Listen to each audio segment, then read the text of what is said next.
I will start with the climate issue and bring it down to the region and Sweden and what we can do. And let me see where we are. Yes. Starting with climate and Paris, and I've done in different roles. I've done 11 climate negotiations, despairing, fighting, discussing, negotiating, and when we finally set Paris on the roadmap and decided to go to Paris, in our minds, it was in Warsaw. I was negotiating for the UN the loss and damage issue, long-term loss and damage issue, which was the key issue for the development countries to come on board and really focus on a Paris agreement that was totally different from the old global climate regime.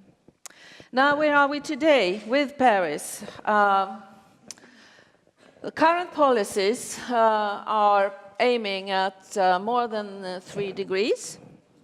And of course, that's not acceptable. Paris discussed 2 degrees or hopefully 1.5. And the new voluntary global methods, which builds on transparency and trust, not a lot of legal detailed regulation as the current global regime, means that what the states has put on the table in terms of new pledges, how many tons of CO2 will you take down or not release?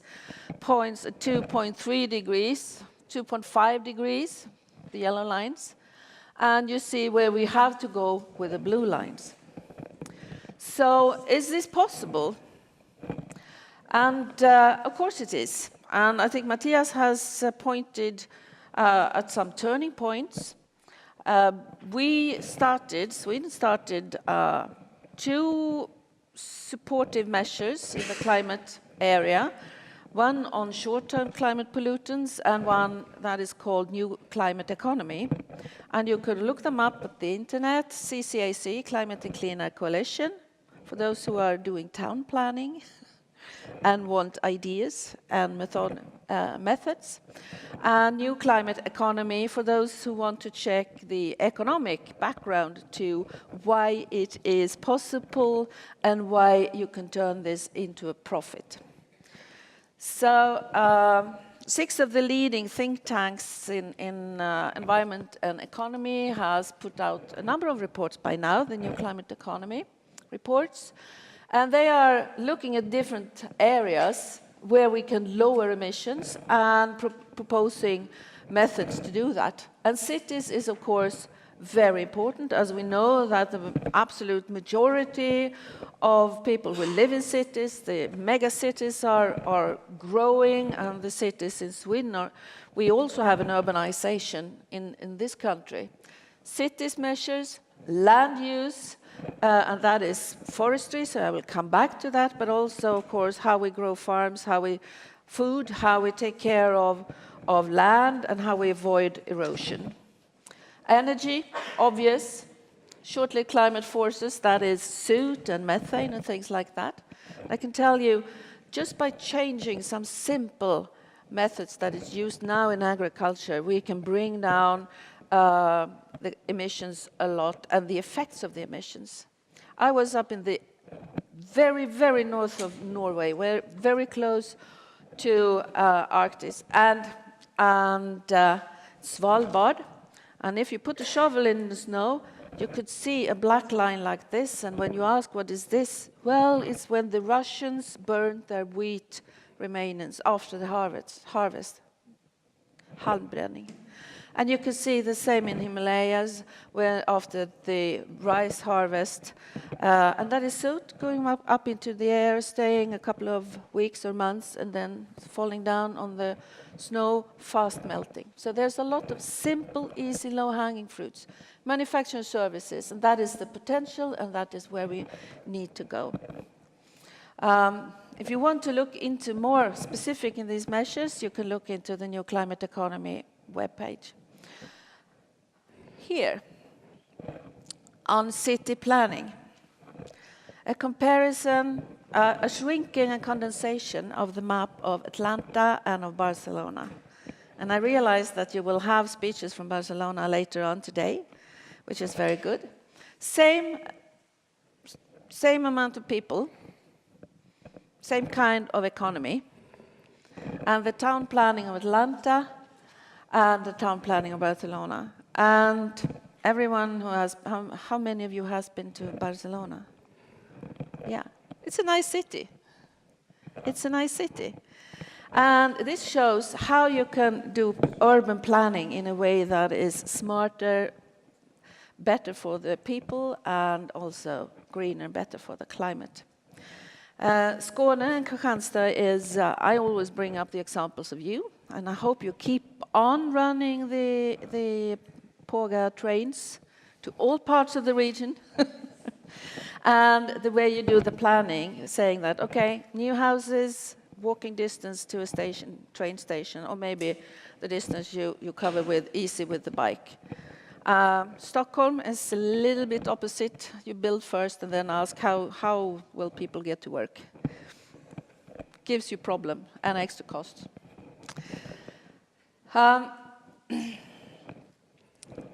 One thing that we will face is of course food insecurity increasing. And when we talk about planning and how to handle these very difficult issues in Sweden, we also need to take responsibility for food production. We already see that the resources are scarce. We see that drought is coming on. We see a number, if you look at water problems or water issues or shortage of drinking water, and Google it or look into the international media, you could see that we have water crisis all over the world right now. It's not only pollution of water, it's not only drought, it's also that we have misused the groundwater so that it's now on lower historic low level. And this is, of course, extremely worrying. It will affect the food production and the livelihood of so many people. And I totally agree with Matthias on the issues of refugees. The major flows are not even defined as refugees in the Refugee Convention. They will need to move because of shortage of food or shortage of water. So and looking at the traditional role of Sweden, if we, well, say that the greenhouse gas emissions in the world is 1 meter, Europe then is 1 decimeter, and Sweden is 1 millimeter. So what is the role of Sweden? What is the role of the region? What is the role of a city as Kristianstad in this perspective? It's showing how you can plan, how you can increase livelihood and how you plan for a better life, more healthy life for people, at the same time that you show that it's possible. And it's fantastic to have a target to go to zero emissions in 2020. And I'm definitely sure you can make it. And that is the role, showing the way forward. And Matthias was talking about the cost of renewables. This is another way of showing it. And what we are seeing right now is not only an oil crisis in banking and finance, and believe me, all major banks, finance institutes, pension funds are now looking at stranded assets that they have in their knees or that they only 2 years ago didn't realize was going to go down in value dramatically. So ask your bank, ask your pension fund, what are you doing with the money? Where are you? What are you spending on? We will see a lot of discussion around stranded assets. And it's not only oil companies and the price of oil, it's also major energy companies that have invested in huge infrastructure when we have the micro-production of energy starting. Private households, small businesses, small farms, cities, municipalities producing their own heating, cooling, and their own green electricity. That is the second area where we will see huge changes. And what Brussels is discussing right now is how to rebuild the energy distribution system in Europe to make it modern and up to date with the needs in Europe. How much is it that we need to take care of individually? Well, this is the size of 1 ton. 5 ton is maybe what we are, the release from, or the use in average for a Swede. Of course, if you look at Mali, it's half a ton. But this is what we have to do, to either stop releasing or to bring down from the air. And one of the overall solutions, that is a global solution, but also micro solution, is, of course, where we can have an uptake of CO2. And the world's forests is, for me, something that I worked with for decades. And I can talk for hours. I will not talk for hours, but I have to talk a little bit about forestry and the possibilities that we have, because this is a region that is rich with trees and could be even richer working with this. And for Sweden as a country, it's the biggest net export sector. The forests in the world spread like this. Some of it should be used for biological diversity.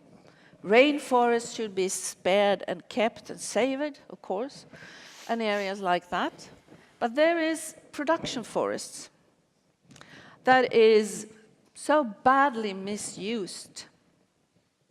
In Sweden, if you take an average small member farm in the Södra cooperative, it is a cooperative, I'm chair of the board, 50,000 members was mentioned, 3,500 employees, 2,000 entrepreneurs working with the company.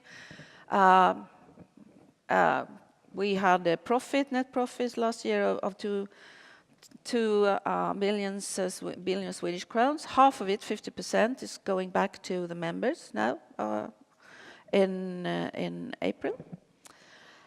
But an average farm here is about 50 hectares, and an average farm compensates for 50 Swedish citizens every year.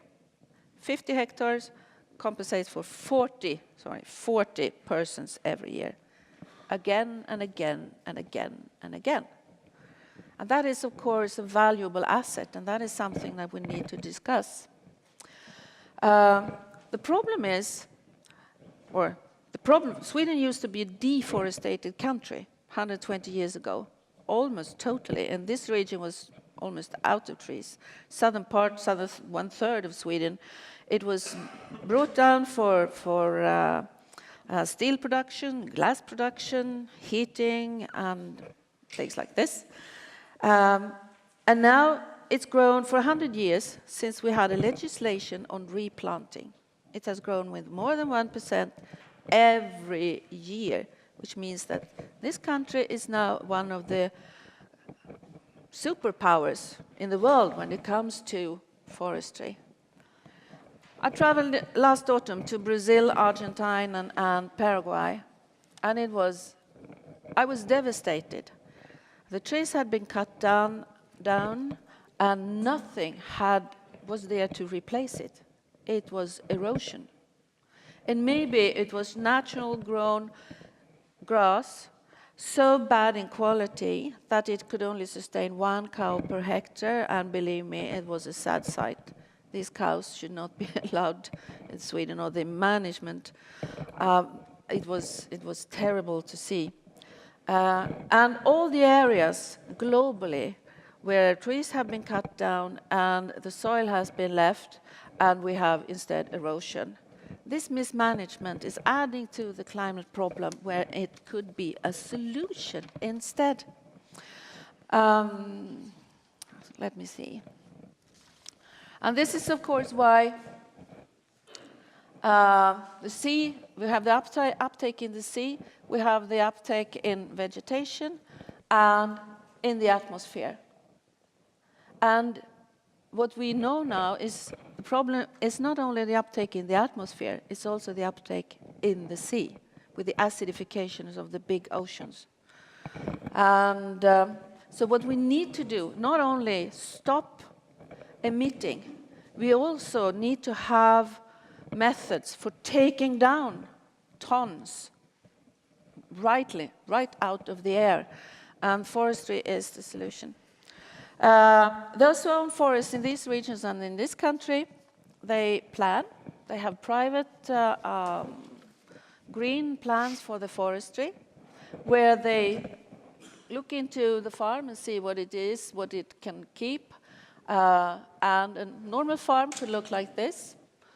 Every 200 meters, you have an evaluation of what you should do, what it should look like. This is for most people now getting into their computers, into their smartphones. They will be able to walk out into the forest, see what should be kept, what should be used, and what should be planted. And they can transfer this data to the machinery that is doing the cutting and further on to the paper mills. So this is a way of working effectively, but also environmentally friendly and climate friendly. And during the years, Swedish forest has grown with enormous volumes, and the old forests, more than 120 years, have also grown. Why am I talking so much about this? It is because we have new data on how we can bring down from the air, and that is, we know now that replanting is the solution. Trees are like people. When they are small, they don't do that much work. But after 7 or 8 years, a tree is, the curves are crossing and the tree is starting to take up emissions. And growing trees are bringing down, and five big trees, that's 1 ton. So it's a very simple method that helps us with the climate issue. And then we have the final cutting in Sweden. A tree could stand and have an uptake for 70, 80 years maybe. And then, of course, what you should do then is not only be satisfied with the uptake, you should move on to the third phase. Forests are giving economy and jobs, and secondly, they have a CO2 uptake. Thirdly, substitution. Imagine if we could change the world's textile use. 75% is based on oil of all the textiles in the world. Imagine if we could change this. The remaining 25%, that's linen, cotton, and a little from forestry. But imagine how much, and this is in the overall scene, textiles is not discussed. We discuss food, we discuss transport, housing, but there are other areas where there are huge possibilities from a climate view. And a pulp mill today does not only produce pulp, it can produce textile pulp. In Mörrum, close to here, we make it from birch. District heating and cooling, green electricity. Södra as a company, as its own, produces 18 terawatt of electricity, uses 13 and sells 5. That is the modern heavy industry. That is also an energy producer. Barken Energy, tall oil. I don't, have you seen this Preem product, Evolution Diesel? Yeah, everyone has. Evolution is forest and diesel is Preem. On transport, of course, we need to see that transport is working for the jobs and the industry. Transport is, of course, the big thing in this country. We have a national target for fossil-independent transport fleet 2030. So again, Kristianstad is faster, and the region here is faster. But still, we have to manage our transport system, which is vast in a country like this, in a way that it becomes environmentally friendly. That's a huge task, but if we move into more railroads, this is from the forestry industry, the important infrastructure. We would love to move more by railway, but it's not only old, it is also not kept, and in some areas, the biggest sawmill in the Nordic countries is in Mönsterås, down to the south.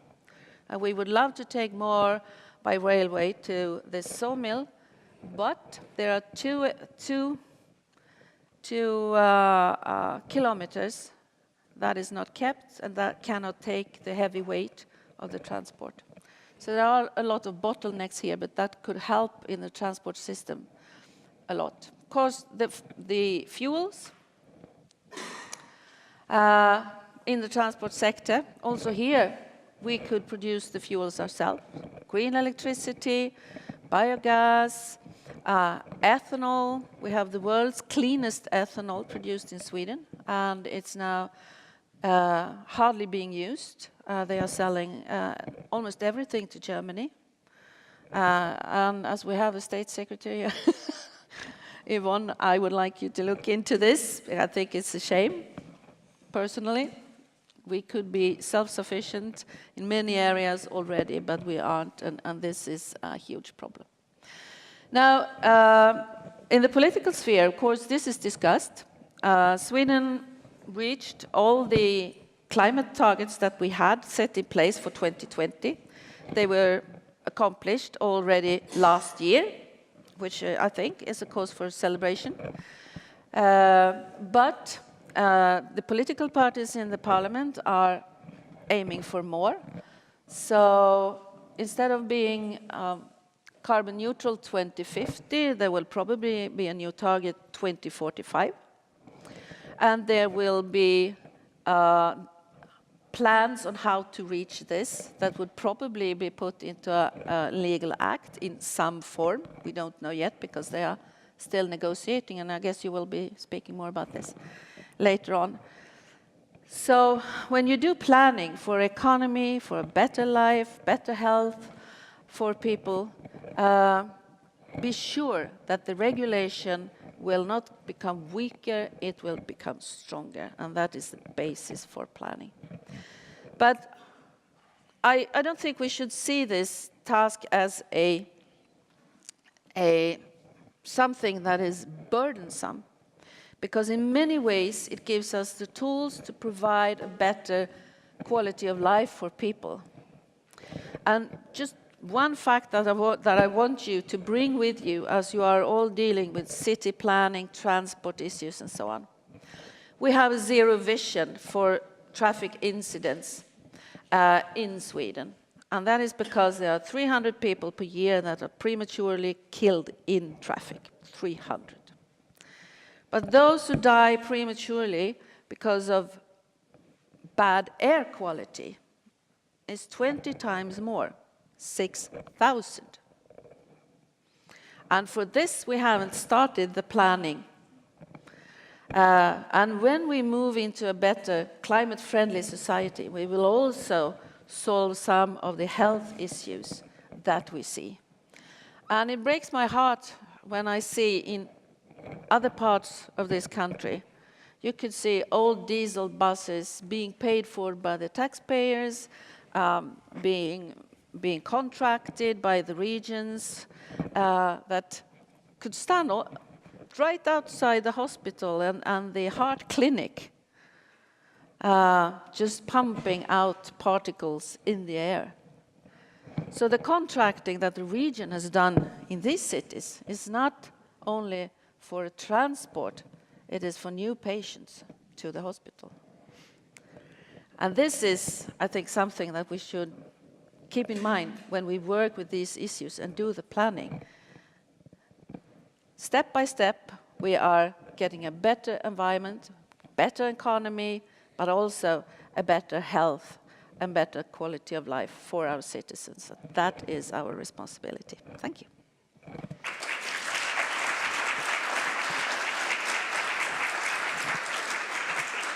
Thank you, Lena. I think there is really a change here today. It seems like, I mean, you've worked with these questions for so many years. It does seem like that you're happy with the progress that we are making overall now. Absolutely. Absolutely. And, but still, it should go much faster. Yes. Much more efficient. And when you see things that cost money, cost life, cost environment, cost climate, it's really annoying not to be able to sort of get in there and fix it as fast as possible. But what do you think it would take to actually see this kind of disruptive kind of change in this area? I think actually I would mention another turning point, and that was 1.5 years ago when United Nations brought the leaders of the world together in New York for a climate day, planning the work up to Paris. And half of the sessions were on financial issues, economy, better quality of life. We had seminars with the Climate and Clean Air Coalition, and we had with the New Climate Economy. And to see all the leaders from the finance turning up like that, and the World Bank changing their strategies, the European Investment Bank changing its strategy, and the Nordic Investment Bank changing its strategy. That is like, you could slowly see how the change is coming. Now, the problem is that we have also to help the poorer countries to get this to become a really global trend, avoid conflict, and avoid billions of refugees, not millions, billions of refugees. We need to see that we have also the developing countries on board, give them the technology, help them with the strategies, make them understand what makes a state run or a city to tick. And that is a lot of work, but that is traditionally, Sweden is very good at this, and we put a lot of money into development aid that should be channeled and focused in the right direction. Here, we're on track, and there are still a few older men, sorry to say, but it's not only because it's the Women's Day today, in banking or in the global companies that hasn't understood. But money talks. Money will talk for them as well. And Matthias, he put his bet on one was the 60-year-old CEO who could actually turn around and really make changes. In Sweden, who do you think that we should really focus on? I was a little bit offended there, actually. let's say that. Soon coming, being 58 and chairman of the board of a big forestry and pulp company. But I can assure you that I told you that the Södra farm is compensating for 40 Swedes every year, and we have lots of them. Our paper mills are biocombinates and biorefineries, and they are actually fossil neutral. All three of our big pulps. And 50% of our transport is climate friendly. And if we can make it 100%, it's up to Yvonne, actually. We'll let her speak in a little bit. Just one last question. Lars and Urban Magma, they have an ambition to really put southern Sweden on the map when it comes to the urban Development. Supply system with water and energy and waste. Do you think that that's realistic, that we can actually take that position and be heard? Yeah, absolutely. Firstly, because you don't only talk the talk, you walk the walk. And secondly, because the results are good. And thirdly, because the demand and the need for this globally is so enormous. So we have a lot of work that we need to do during these 2 days. Lars, did you have a comment on that? Yeah, I have a comment, and actually I would like Matthias to respond to something you said. You said that regulation is basis for planning, and the way I interpret Matthias' talk was that maybe that is not true anymore. Matthias, did you get that question, or?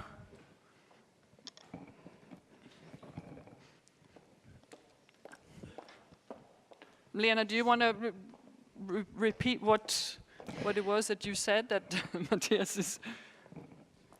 Is it fair to put you on the spot here, yeah? Yeah, sure. I believe that Lena and I probably agree more than maybe it sounded, that I think it's great that it's now market-driven, but I know that big companies, small companies, startup companies, they all say, well, we do need regulations. We need to know, we need to have a level playing field. Perhaps more than we want incentives, we want long-term regulations that show us where we're going. But I don't meet many who say, forget about regulations. No. Well, a lot of technology is market-driven now. And that is fantastic. And that's why we see these big changes in all the curves. But if I again take Södra as a cooperative with all our small forestry owners, not all are farmers. Some are engineers or lawyers or whatever. But we are responsible for this whole organization that was started to protect the small farmers and have a possibility for to sell their trees on a market with a fair price. And they have built an industry that is global and that is competitive. And we could easily build an industry for forestry-based fuel that would provide, well, huge volumes, really huge volumes. And we looked at the economics of this. Not possible. I can't gamble with all these families and their economy. And that's where regulation is paramount importance. When I was a mayor, of course, the regulation has told me what I could do in a municipality or a region, or what I couldn't do, is of course extremely important. And I believe for many cities and municipalities to rebuild into a more environmental friendly transport system or living conditions, it's also regulation. Sorry to say. Yeah, well, let me clarify, not to discuss further just now, but during the day, that Urban Magma is then focusing on urban infrastructure. And when we put pipes in the ground, they're there to stay there for decades, maybe. Yep. So when we look to the future, then how to judge this and how to use smart technology and small data and so on, then is it regulation or is it market-driven? But I do agree with you. If you have a big pulp mill, it should actually be not in the center maybe, but very close to the cities in order to make use of all the benefits that we could get out of it. But how to develop the future infrastructure of the urban environment. So. Then, of course, I mean, you have to think also for yourself. Not everything is regulation. When we will have more rains, and that will be a climate effect, we can see it already. They will be heavier. 100-year rain will be 20-year rains that will appear not with 100 years in between or 20, but maybe 6 or 7 years in between. We cannot put asphalt in all our cities and slowly see to that all the rainwater is going into the pipes, because you will have flooding not every 100 years, but every seventh or 8th year, maybe. So the city planning, you have to bring in the facts on climate into the planning to see this. And I would say what we will see as a trend will be another kind of water treatment in our cities or municipalities, not only to keep the water clean, because we have to take out drugs and chemicals and things like this, but also to see that the flows cannot be treated as we've treated them up until now.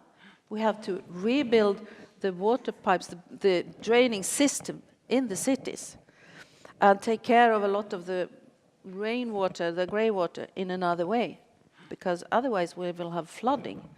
And where I was in mayor in Valdemarsvik, we experienced this, and we have rebuilt, and we are working a lot with the landscape all around to have help of the farmers to stop the water to come down into the city center, and also treat it in another way. Lots of money, but also lots of avoided cost.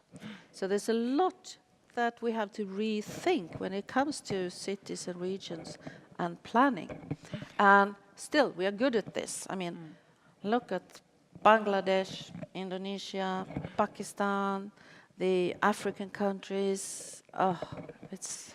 And we will get a lot of good examples here today that will inspire us within these areas. So, and we also actually have now a little bit of time to reflect on these things. So I'm going to thank you, Lena, for taking the time to be with us today and for sharing your thoughts. And I hope you will be... Just say one thing. Yeah. And waste. And we need to solve the problem, not do like when Venice was flooded with waste, and Berlusconi promised to get rid of the problem and solve it 2 weeks before the election. And he brought in the army, collected all the waste and put it in Romania. Thank you. Not the way to go. Thank you, Lena. Thank you.